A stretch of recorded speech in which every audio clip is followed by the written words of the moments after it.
Welcome, ladies and gentlemen, to JWF Monday Night Ignition. I'm your host, Silver Spoon, joined as always by the man that's killed 50 live iguana in the Smoky Mountains. It's Captain Tibbs.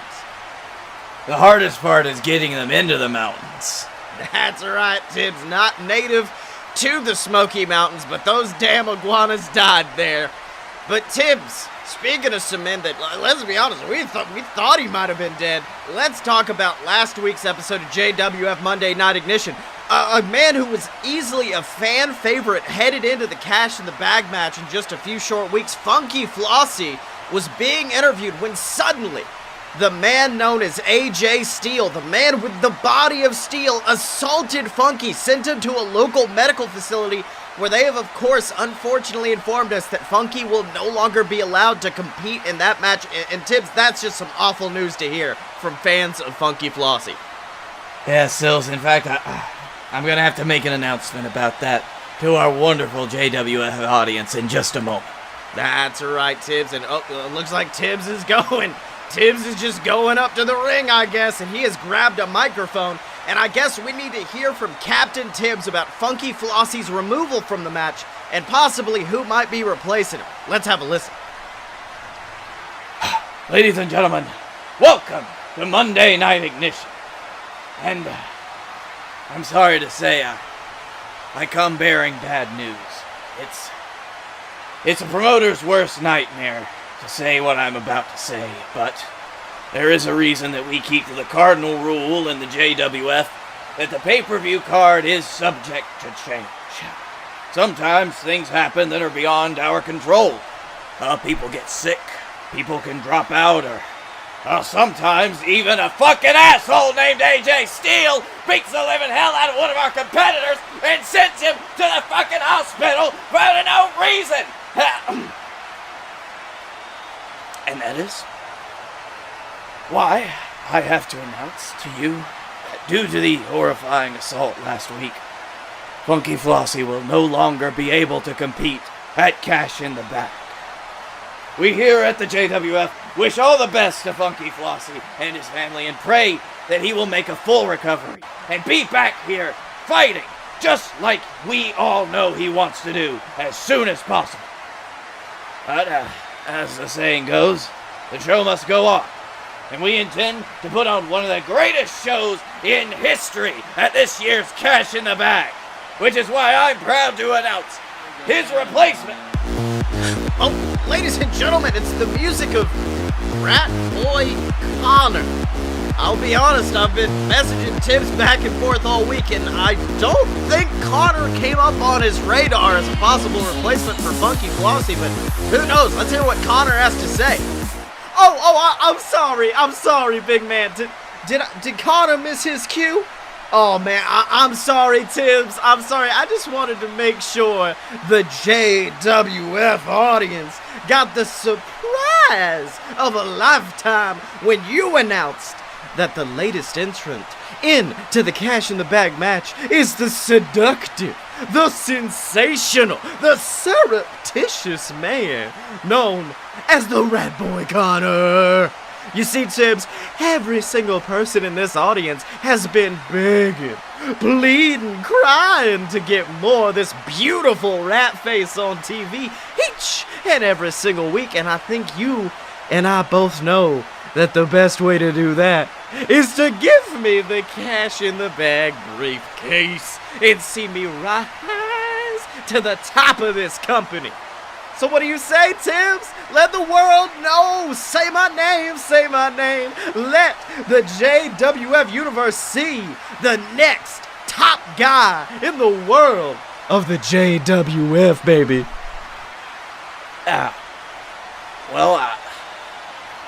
I wasn't expecting that, to be honest. That was a little much right there. Actually, you know something, Rat Boy? You're right. I think it's about time that I introduce the JWF universe to their next top guy, to the man that I personally believe is the future of our business. to the man who is the final entrance in the Cash in the Bag match, and it's not you, Captain.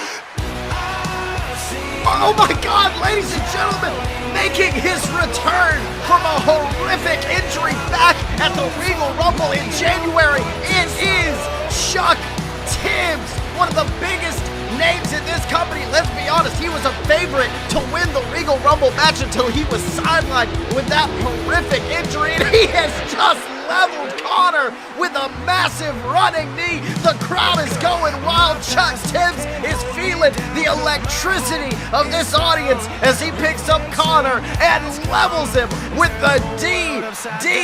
Tibbs and Captain Tibbs, welcome back to the announce crew.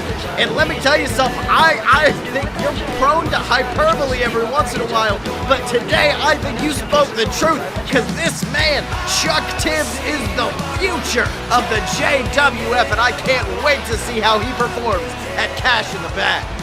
Absolutely, Sills. I've been waiting for this for months now. We've been waiting for the perfect moment for Chuck to come back and take his rightful spot in the JWF. That's right, many of us didn't think he'd be back until maybe late October. The doctors said he wouldn't be able to make a full recovery for a long time, but it looks like Chuck Tibbs is 110%, and Tibbs, I'm happy to see it, and I know you are too. Of course, Sills, it's that Tibbs blood in him. The Tibbs blood and nothing else that helped in his recovery. Not the stem cells, no, definitely not those. That is right, Tibbs. But of course, I know you, father and son, a great relationship. Another type of relationship that is great in the JWF is the relationship between a manager and their managee. We've seen some great relationships in the past. Scott Moore managing Scottye Moore. We've seen great manager relationships formed, but we have seen one go sour lately as the man known as Lawrence Whitney, the former manager of our tag team champions, the War Wizards, came to the JWF, but Tibbs, he didn't come alone. No, Sills, he came with the Blockbusters.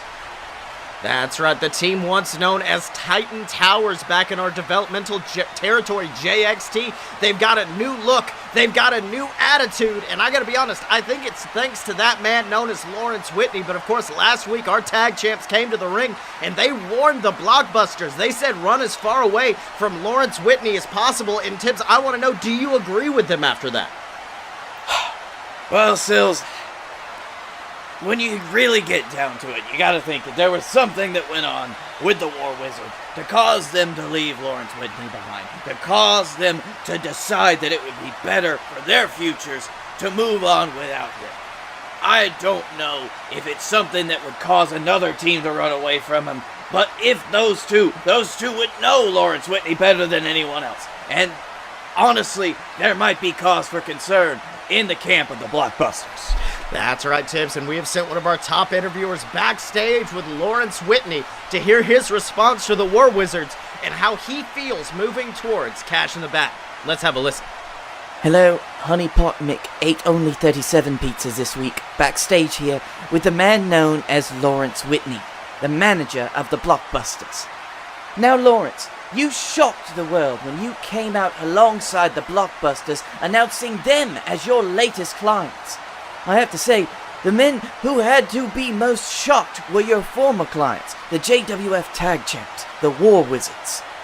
The entire JWF universe wants to know now, why did you turn your back on your former allies?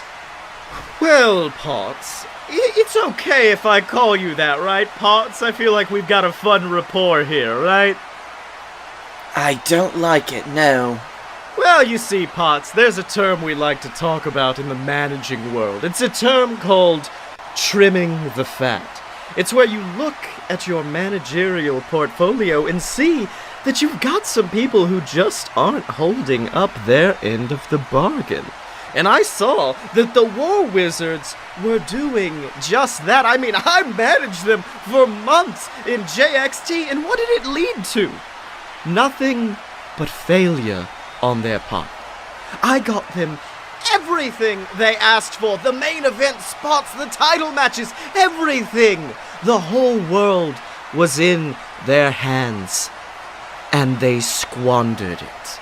They failed every step of the way, and when they announced they were heading to the main roster without me, I realized it was the perfect opportunity to move on to more impressive clientele, which led me to the Titan and Bone Crusher, two of the most dominant superstars in JXT history, two men whose names are synonymous with fear and horror in their opponents' hearts.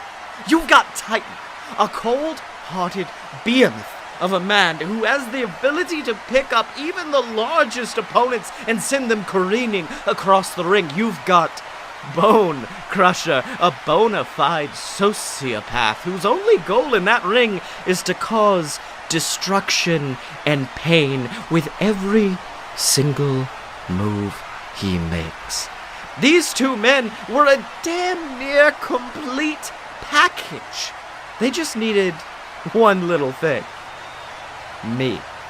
And with my prowess and expertise at managing tag teams, I intend to lead them to success in the world of JWF professional wrestling. You see, last week, the War Wizards said that Lawrence Whitney's name was synonymous with failure, and while that was once true, because my name was synonymous with the War Wizards after all, now Whitney Enterprises is going to be synonymous with one thing, and one thing only: championship gold. Well, Tibbs, I'll be honest, Lawrence Whitney seems very confident, but I don't know if that is confidence or stupidity. There is a thin line between those two. Yes. He's also towing the line between punchable faces to me, Sills. That is right, Tibbs. But who knows? He could lead the Blockbusters to that championship gold that he promised. But Tibbs, if we want to talk about championship gold, I want to talk about our JWF Captain's Champion, the man known as the Dylan, who has been on, I'll be honest, one of the most impressive runs of his entire career. Absolutely. Sills, the Dylan has completely reinvented himself. He has turned himself into a new kind of fighter in that ring. He has gone from the dick-punching monstrosity to the technical spectacle, the Dylan. He's completely changed himself up, and he has made himself a rightful champion. That's right, and let's not forget the Dylan has not been lazing away. He has been issuing open challenge after open challenge. Anyone who wants a shot at the champ is coming to get it, and he issued one earlier today. And you can see the Dylan coming to the ring right now, but Tibbs, I gotta be honest, if I'm in that locker room after seeing the man that Dylan has become, I don't know if I'd want to come out and face a championship shot or not. You'd have to be an extremely confident individual, Sills, or stupid. You might also have to toe that line like Lawrence Whitney is. That's right, but Dylan walking to the ring and, oh my god, eating a big boot from Fomo-San coming out of nowhere. It looks like Dylan is rocked as Fomo looks prepped, he looks ready, and he delivers the rising sun suplex down onto the concrete. Fomo-San is just absolutely decimating the Dylan, and the bell hasn't even rung yet. This is wonderful, Sills. I wasn't expecting Fomo-San of all people. That's right, but wait a minute. Tibbs, look at the ring.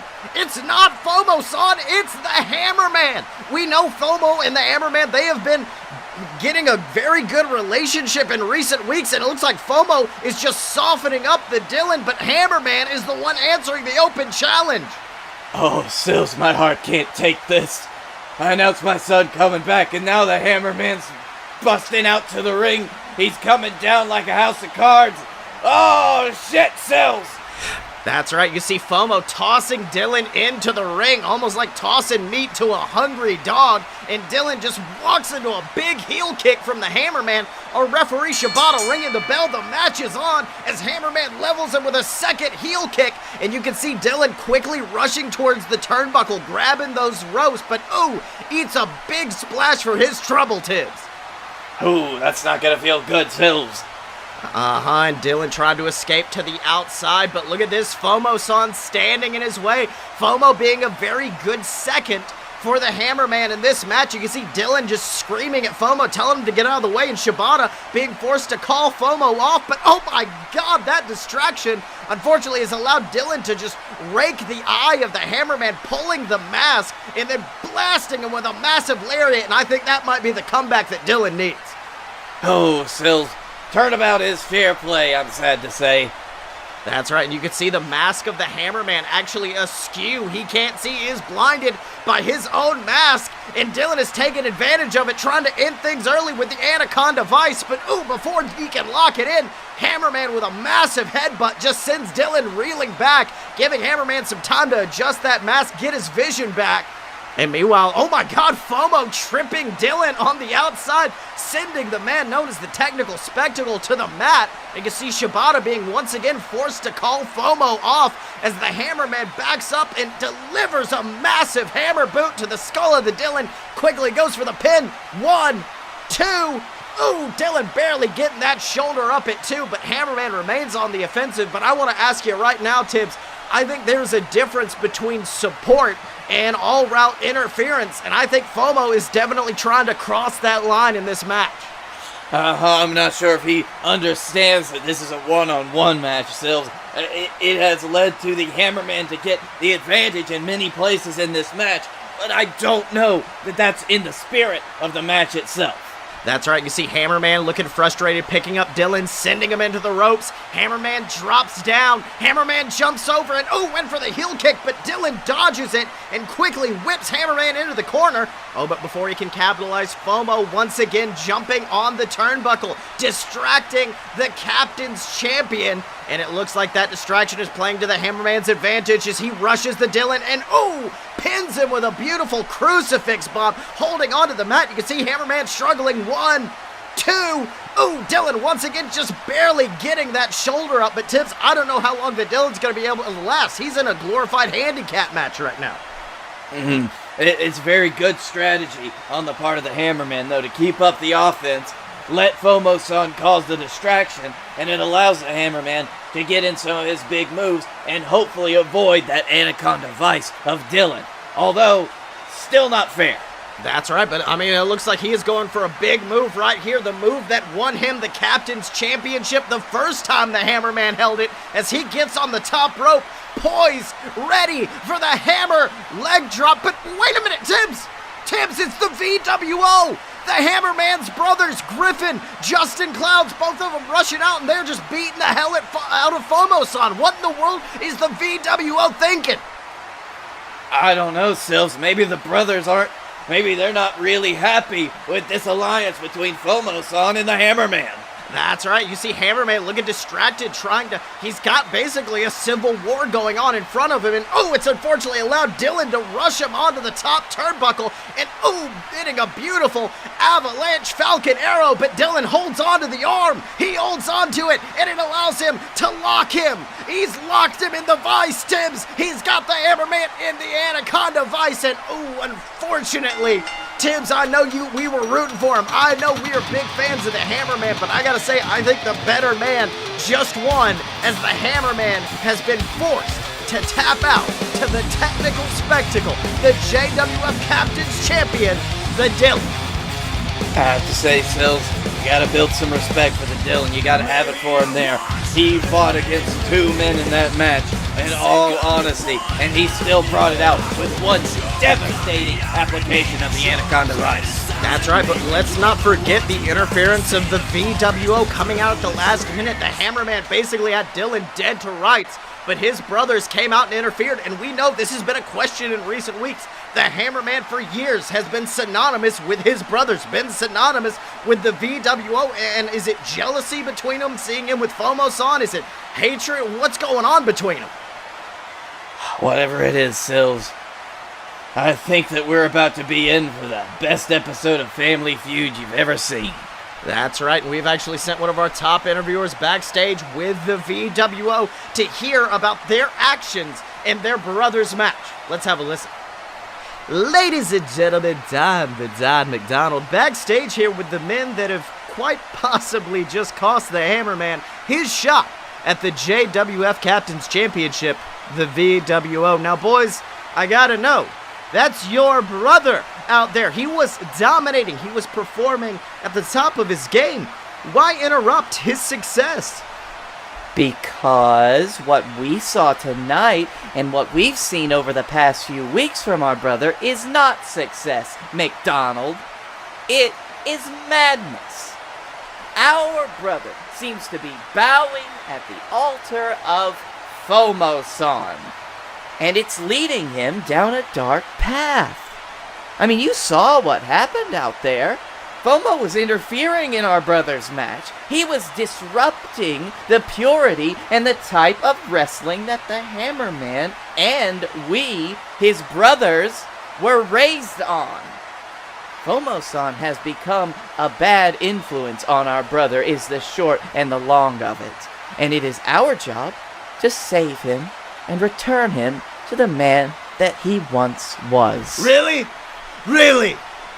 That's what you think I'm doing to your brother, Griffin? No. I'm helping ascend the Hammerman to the next level of success. Griffin, I don't think you understand this, but I'm on your side. I don't know if you'll believe that, but I am.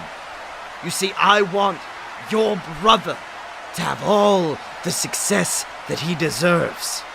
But if he keeps walking the same path as you, I fear his career will grow stagnant. The Hammerman must grow in order for him to become a success, and that means he must grow past the VWO. He must become greater than you and greater than you. And believe me, he has. And he's going to prove that when you two face off against him and I next week. You dug your own graves attacking me earlier tonight. And next week, I'll be forced to bury you in them. Tibbs, is he being, is he gonna kill him? Because that's what it sounds like he's trying to do. You know what, Sills, after WrestleMania, I think all bets are off. That is right, Tibbs. But of course, speaking of championship matches, just had one epic championship match into our main event tonight, which is going to be an epic match for the JWF World Heavyweight Championship as the man known as Scottye Moore takes on a man who, Tibbs, let's be honest, we never thought we'd see this guy in the main event. We never thought we'd see this guy challenge for the JWF Championship in a one-on-one match, but here tonight, he's in the match. It's Guy Fieri, Tibbs. And it makes me beyond happy to hear that Guy Fieri is in competition for the JWF World Heavyweight Championship again. He has fought for it, he has longed for it, and he finally came out and called Scottye Moore out. That's right, Tibbs, but why don't right now, let's go down to the ring for introductions ahead of this epic championship match. Ladies and gentlemen, the following match is for the JWF World Heavyweight Championship. In the left corner, he is the King of Flavortown, Guy Fieri.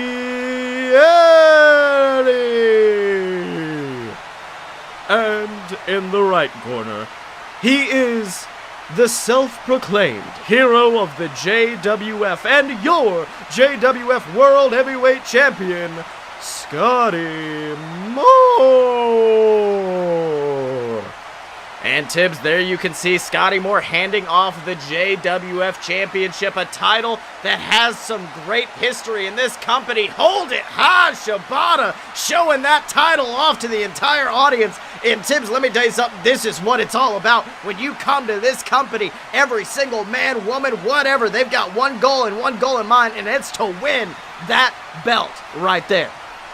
And I'm happy that Scottye Moore actually showed up tonight to defend it. That's right, Scottye Moore had been absent in recent weeks from JWF, but that bell goes ringing. Oh! Guy Fieri with a big shoulder tackle just sending Scottye Moore to the earth, and you can see Scottye looking rattled as Guy goes for another, and oh my god, just sends Scottye flying across the ring. I mean, we've seen some Scottye in some squashes before, but this is some manhandling from Guy Fieri right now. That is the hunger of Guy Fieri, Sills. That is how badly he wants this championship. And I honestly don't think that Scottye Moore was expecting this kind of ferocity coming into it. He's got to get his game together quick, or he's not going to have that belt for much longer. That's right, you can tell he's rattled, going to the outside of the ring, and I think this might be him trying to get back on his game plan, but Guy Fieri not having it, going to the outside, giving chase, and Tibbs, this might be the one area that Scottye has over Guy Fieri. It's the area of speed, as Scottye rushes into the ring and, just stomps on the body of Fieri as he attempts to roll back into the ring, and it is that kind of sneak attack, that kind of cleverness that could see Scottye Moore walk out with that belt around his waist. Exactly, Sills. He looks like he's come back around. He looks like he's finally using his advantages in the match. It looks like he is trying his best not to let Guy Fieri catch him like that again. But it's all going to come down to the timing. That's right, you see Guy just walking towards Scottye. Scottye goes for an enziguri, but Fieri just brushes it off. Scottye going for a chop, but Fieri keeps coming. This man looks like a Terminator as he just rushes towards Scottye Moore, goes for the knockout punch, but Scottye grabs his arm and drapes it over the ropes, injuring the shoulder as he drags down on it. And Tibbs, you can see Fieri favoring that shoulder, holding on to it, and I don't think that is a wise move. That is giving Scottye Moore a target right there. Exactly, Sills. You gotta have a poker face, honestly. If you're feeling hurt in an area, if you got a little bit of strain going on, you can't let your opponent know that. The more you telegraph that, the more easy it's gonna be for your opponent to take advantage. That's right, and Scottye rushes the ring, hits that enziguri straight into the shoulder before taking out Fieri with a big drop kick to the knees. And you can see Scottye Moore, let's think about this. Scottye Moore, he trained with his father, Scott Moore, a big man in his own right. Scottye Moore definitely knows what it takes to take down a big guy like Fieri, and he is putting it to use right now as he climbs the top rope, waiting for Fieri to get back to his feet as Scottye looks to finish things off, but Fieri catches him. Fieri catches him in midair and choke slams him into the mat. Fieri goes for the pin. 1, 2. Scottye just barely kicking out at that last minute, but Tibbs, Fieri has got to hold on to this advantage. Exactly, Sills. You see, Fieri only needed that one moment to catch Scottye Moore like that, right out of the air. Scottye Moore's got to be careful about going for any high-flying moves right now, while Guy Fieri is on his top game. That's right, Fieri now looking a little flustered, bouncing off the ropes, goes for a big senton, but Scottye evades. Fieri just careening into the mat, the back cracking against it, and Scottye knows he has to do something big, backs up into the corner, and Tibbs, he looks poised, he looks ready to deliver the Scottye kick straight to the jaw of Guy Fieri, who just falls to the mat in a heap. Scottye rushing forward for the pin. 1, 2. Fieri kicks out 2 3/4, and Scottye Moore looks pissed, Tibbs. Oh, I would be too, Sills. Scottye Moore used his opponent's own power to his advantage. He used it to get Guy Fieri off kilter, and he went for a fantastic combination, but it wasn't enough to put Guy Fieri away. But this might be, Tibbs, as Scottye Moore sets up for it, the move that won him the championship, the SMG, but no! Fieri shoves Scottye away before, blowing him away with that big knockout punch, and Scottye Moore looks like he has just been shot in the face, falling into a heap. But wait a minute, Tibbs, you can see the effect on Fieri not being able to immediately capitalize as he adjusts that shoulder once again. Yeah, Sills, it looks like that shoulder, he wasn't able to get quite as much power behind that punch. It must have taken a lot out of him. If his strength is waning, that is going to be a make or break moment for Guy Fieri. That's right, but he manages to fall into that pin, barely covering Scottye Moore. 1, 2. Scottye kicks out, but you gotta think, Tibbs, Fieri, he wasn't able to hook the leg due to the shoulder injury. That had to influence that kick out. I think if Guy Fieri had managed to hook the leg, it would be all over for Scottye Moore right now. All right, Sills, pulling up the opponent's leg, hooking it. It puts so much more pressure on their body. It makes it so much harder to lift those shoulders up. If you aren't able to hook the leg, then you could just completely ruin a pinfall attempt. That's right, but it looks like Guy Fieri not done, picking up Scottye Moore with a big clothesline. Then another, just hanging on to the arm, delivering these beautiful short arm clotheslines before sending Scottye into the ropes and leveling him with a spear in the middle of the ring. Scottye looking broken, Scottye looking beaten as Fieri picks him up on his shoulders, getting prepared to deliver the Food fight. But wait, Scotty Moore reversed the food fight into an SMG. He drove Fieri's head down into the mat, and Tibbs, I don't even think Scotty Moore realizes what he's done. Almost like he was acting off of pure instinct, Sills. But that SMG was enough to knock Guy Fieri silly, and he's got to capitalize on it. That's right, Scotty. You can see him scrambling towards that pin. 1, 2, 3. And just like that, Tibbs, Scotty Moore retains his JWF World Heavyweight Championship. But let me tell you something, Tibbs. It wasn't until after one hell of a fight from Guy Fieri. Let me tell you something. The king of Flavortown, he says he's usually ashamed when he loses a match. I say Guy Fieri has nothing to be ashamed of after that epic encounter. He put up every bit of fight that you could see in him, Sills. It was that shoulder injury that really hurt him in this match.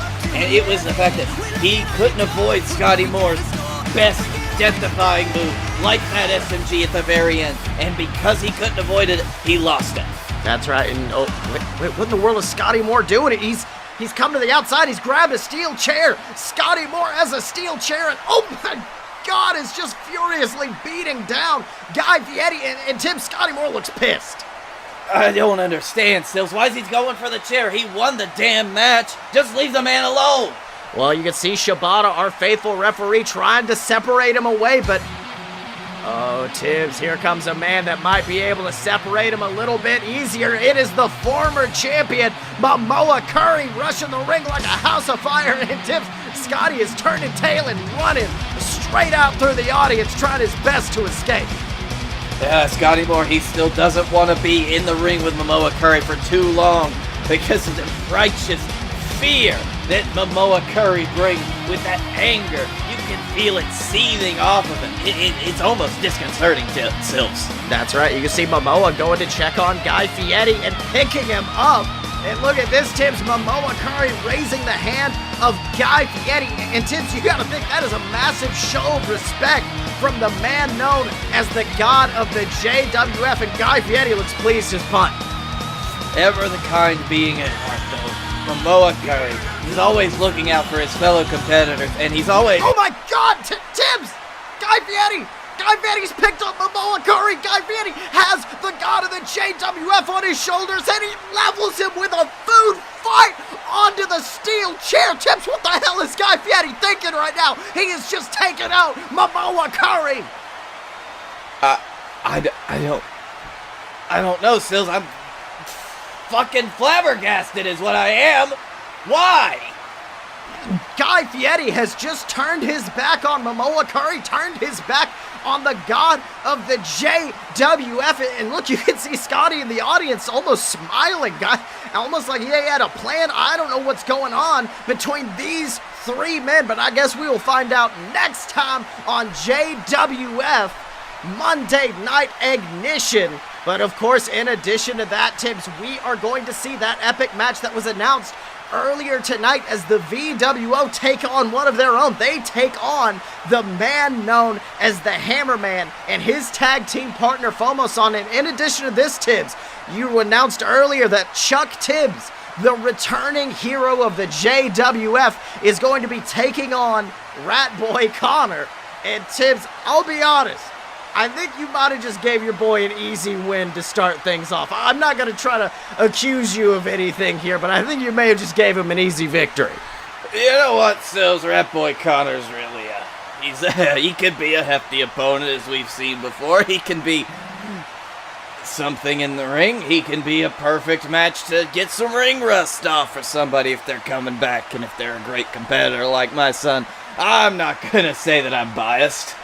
That's right, Tibbs. But until then, ladies and gentlemen, remember to support JWF Monday Night Ignition on Patreon.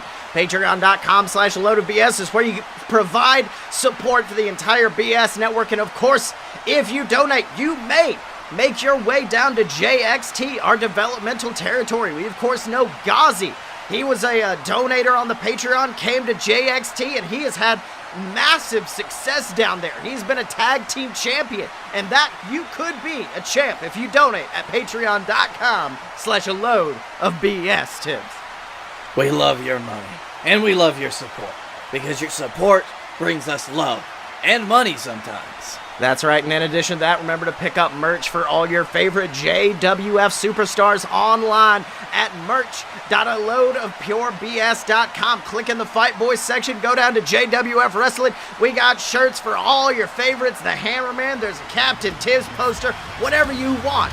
You can get it at merch.aloadofpurebs.com. But until next time, he's been Captain Tibbs. I've been Silver Spoon. This has been JWF Monday Night Ignition, and we will see you next time.